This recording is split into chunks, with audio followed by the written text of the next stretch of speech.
সবাইকে আসসালামু আলাইকুম। আজ আপনাদের বানিয়ে দেখাবো পারফেক্ট চিতই পিঠা। আজকের চিতই পিঠা আমি চাল দিয়ে বানাবো, কোনো ধরনের চালের গুঁড়া ব্যবহার করব না।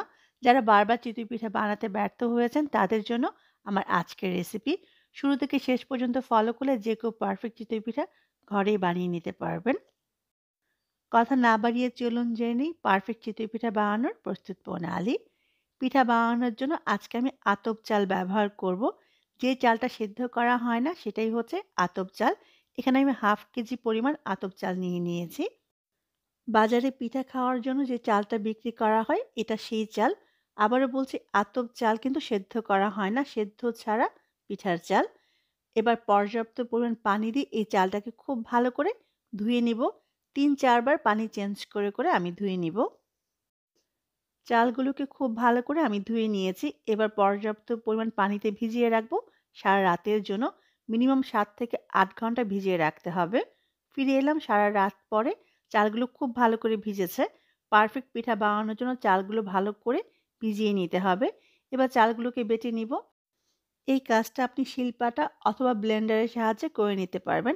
আমি সামান্য একটু পানি দিয়ে ব্লেন্ডারে চালগুলোকে একেবারে মিহি করে পেস্ট করে নিয়েছি। পিঠার জন্য পেস্টটা কতটুকু ঘনত্ব থাকবে সেটা আমি পরে দেখিয়ে দিব। দিয়ে দিচ্ছি স্বাদ অনুযায়ী লবণ। এবার লবণটা খুব ভালো করে আমি মিশিয়ে নিব।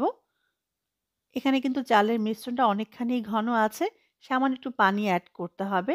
নরমাল তাপমাত্রার যে পানিটা আছে সেটা অ্যাড করলেই হবে। এখানে কুসুম গরম বা গরম পানি ব্যবহার করার কোনো দরকার নেই।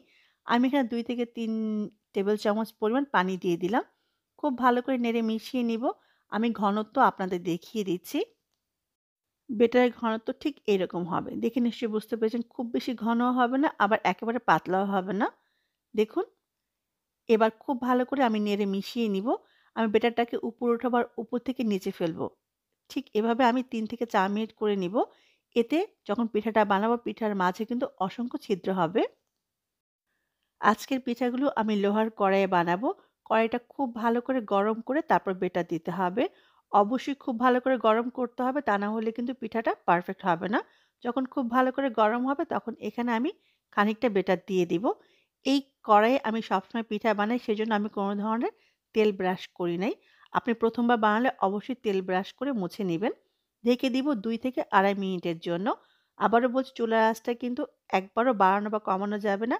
একই আঁচে বানাতে হবে। ২.৫ মিনিট পরে আমি ফিরে এলাম। দেখুন মাশাআল্লাহ পিঠাটা পারফেক্টভাবে হয়ে গেছে।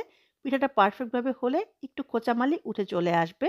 আর যদি আটকে যায় তাহলে বুঝতে হবে পিঠাটা এখনো পারফেক্ট হয়নি। দেখুন পারফেক্টভাবে চিতই পিঠা এবং নিচে মচমচা হয়েছে, অসংখ্য ছিদ্র হয়েছে।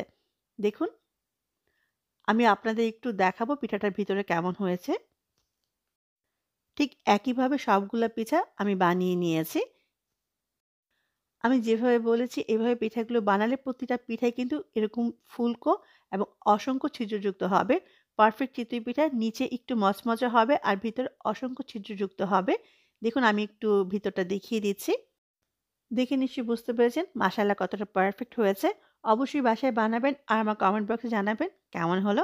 সবাই অনেক ভালো থাকবেন। আজকের জন্য আল্লাহ হাফিজ।